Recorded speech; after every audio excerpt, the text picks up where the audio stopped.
데살로니가전서 2장 3절에서 4절까지의 말씀입니다.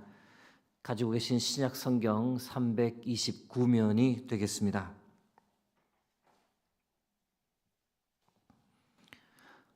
허락하신 말씀 데살로니가전서 2장 3절에서 4절 두 구절 말씀 한 목소리로 합독하겠습니다.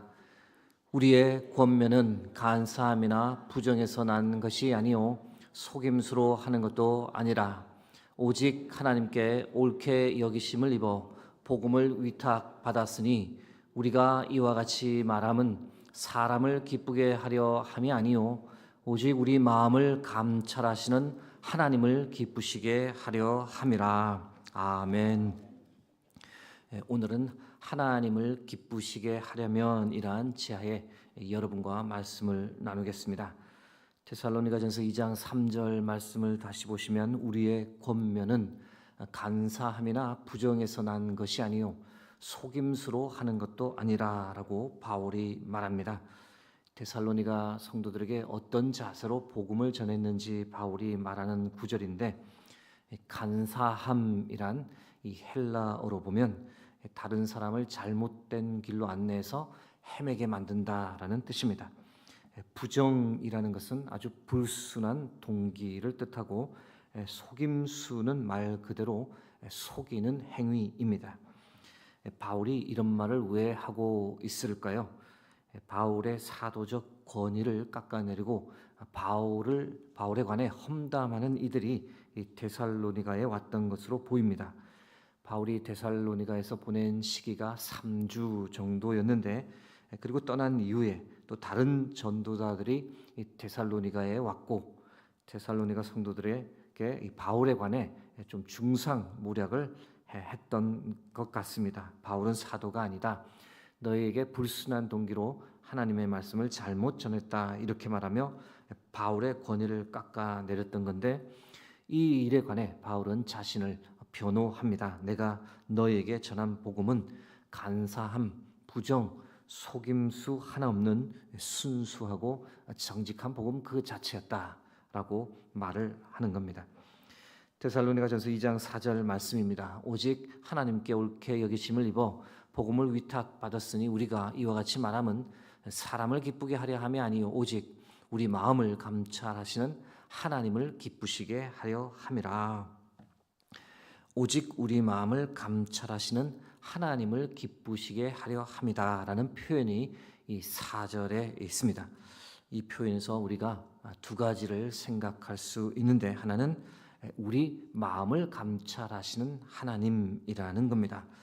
여러분, 하나님께서 우리 마음을 감찰하시는 분임을 여러분 믿으십니까? 우리의 마음 깊은 곳, 이 본심을 꿰뚫어 보시는 분이 하나님이신 줄 믿습니다. 잠언 21장 2절 말씀입니다. 사람의 행위가 자기 보기에는 모두 정직하여도 여호와는 마음을 감찰하시느니라. 우리 마음을 감찰하시는 하나님을 두려워하며 살 필요가 있습니다. 왜냐하면 우리가 스스로 정직하다 생각할지라도 하나님은 더 깊이 우리의 내면, 우리의 동기를 들여다보시기 때문입니다. 여러분, 우리가 사람은 속일 수 있어도 하나님은 결코 속이지 못합니다. 그러므로 우리가 어떻게 살아야 할까요? 우리의 외적인 것을 가꾸기보다 우리의 내적인 것을 더 아름답게 가꾸고 하나님 앞에서 늘 깨끗한 마음 가지고 살고자 애써야 합니다. 이 새벽에 기도하기는 우리의 마음을 감찰하시는 하나님 앞에 부끄러움 없는 마음, 깨끗한 마음을 가지고 오늘 하루를 살아가게 도와달라고 기도하는 저와 여러분 되기를 간절히 축복합니다. 다음으로 하나님을 기쁘시게 하려 함이다라는 표현이 나옵니다. 이 표현 보면 우리가 어떻게 하면 하나님을 기쁘시게 하는 삶을 살 수 있을까 고민을 하게 되는데요. 여러분, 사람들은 일반적으로 누구를 기쁘게 하는 삶을 살아갑니까? 자기 자신을 기쁘게 하는 삶을 살아갑니다. 그래서 자기가 하고 싶은 것 해가며 자기 만족을 위해 사는 거죠. 여행도 하고 맛집 투어도 하고 건강을 위해 운동도 합니다. 식물을 키우기도 하고 독서나 문화 생활을 즐기기도 하고 목표를 세우고 또 경력을 쌓으며 성취감을 느끼기도 합니다. 나 자신을 기쁘게 하는 삶, 대부분의 사람들이 그것을 추구하며 살아갑니다. 자신이라는 범위를 조금 넘어가면 사람들이 또 누구를 기쁘게 하며 살아갑니까? 가족을 기쁘게 하며 살고자 애씁니다. 자녀들이 행복하기를 바라며 부모는 모든 희생을 감당합니다. 며칠 전이 추석이었는데 추석이 되면 이제 또 부모님을 찾아뵙고 부모님께 선물과 용돈을 드리고 부모님을 기쁘게 하기 위해 애씁니다. 반대로 또 부모님은 자녀들에게, 조부모님들은 또 손주들에게 용돈을 주고 후손들이 건강하고 행복하게 기쁘게 살기를 바라는 마음을 가집니다. 여기서 하나님을 이 질문에 한번 대입해 보겠습니다. 여러분 혹시 하나님을 기쁘시게 하기 위해 최근에 어떤 노력을 하신 것이 있습니까? 에베소서 5장 10절에 이런 말씀이 있습니다. 주를 기쁘시게 할 것이 무엇인가 시험하여 보라. 무슨 뜻이냐? 어떻게 하면 하나님을 기쁘시게 할 수 있는지 곰곰이 생각해보고 실천하며 살아가라는 말씀입니다. 사랑하는 성도 여러분, 내가 어떻게 생각하고 어떻게 말하고 행동하면 하나님께서 기뻐하실까? 오늘은 이 질문에 대한 답을 몇 가지 여러분과 지금부터 나누어 보고자 합니다. 하나님을 기쁘시게 하려면 우리가 어떻게 해야 할까? 다 아는 것이지만 우리가 가장 먼저 영혼 구원에 힘써야 합니다. 누가복음 15장 7절 말씀입니다. 내가 너에게 이르노니 이와 같이 죄인 한 사람이 회개하면 하늘에서는 회개할 것 없는 의인 99으로 말미암아 기뻐하는 것보다 더하리라. 하나님께서 언제 제일 기뻐하실까요? 죄인 한 사람이 회개하고 돌아올 때, 하늘에서 회개할 것 없는 의인 99보다 하나님께서 그것을 더 기뻐하십니다. 여러분 이것을 믿으십니까? 하나님은 이것을 위해 독생자 예수 그리스도를 이 땅에 보내셨습니다. 가장 귀한 것을 우리에게 주셨습니다. 이 땅에 오신 예수님, 한 영혼을 구원하기 위해 십자가에서 자신의 모든 것을 다 내어주셨습니다. 생명까지 주셨습니다. 하나님께서는 한 사람도 빠지지 않고 다 회개하고 구원에 이르기를 간절히 원하십니다. 베드로후서 3장 9절 후반부 말씀입니다. 주께서는 너희를 대하여 오래 참으사 아무도 멸망하지 아니하고 다 회개하게 이르기를 원하시느니라. 디모데전서 2장 4절 말씀입니다. 하나님은 모든 사람이 구원을 받으며 진리를 아는 데에 이르기를 원하시느니라. 여러분 하나님의 변함없는 이 간절한 마음 때문에 우리가 구원을 받고 하나님의 자녀가 된 줄 믿습니다. 우리가 예수 그리스도 영접하고 회개하며 하나님 앞에 나아갔을 때 하나님께서 얼마나 기뻐하셨을지 상상해 보시기 바랍니다.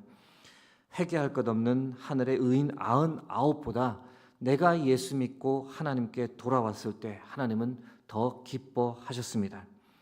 여러분 하나님께서 가장 기뻐하는 이것, 영혼 구원에 우리가 함께 동참하며 살 수 있기를 바랍니다. 구원받은 우리가 아직 구원받지 못한 영혼, 잃어버린 한 영혼을 주께로 인도하는 일에 쓰임받으며 살아가기를 바랍니다. 어떻게든 전도하여 한 영혼을 주께로 이끌 때 그것을 하나님께서 얼마나 기뻐하고 축복해 주시는지 모릅니다. 때를 얻든지 못 얻든지 주의 복음을 전하는 일에 열심을 다하는 것, 하나님께서 가장 기뻐하신 일입니다. 사랑하는 성도 여러분, 그러므로 우리를 구원해 주신 하나님의 은혜를 생각하고 이 은혜를 다른 사람들에게도 나누어 주며 영혼 구원을 통해 하나님을 기쁘시게 하는 삶을 살아가는 저와 여러분 되길 주의 이름으로 축복합니다. 하나님을 기쁘시게 하려면 우리가 무엇을 해야 할까? 두 번째로 정직해야 합니다. 잠언 15장 8절 말씀입니다. 악인의 제사는 여호와께서 미워하셔도 정직한 자의 기도는 그가 기뻐하시느니라. 여러분 하나님은 선하고 정직하신 분임을 믿으시기 바랍니다. 시편 25편 8절 말씀입니다. 여호와는 선하시고 정직하시니 그러므로 그의 도로 죄인들을 교훈하시리로다. 하나님은 정직하신 분이기 때문에 거짓과 악을 싫어합니다. 그래서 악한 자의 제사는 받지 않으십니다. 대신 정직한 자의 기도는 늘 들어주십니다. 나아가 하나님은 정직한 자에게 가장 좋은 것을 주시는 분입니다. 시편 84편 11절 말씀입니다. 여호와 하나님은 해요 방패이시라.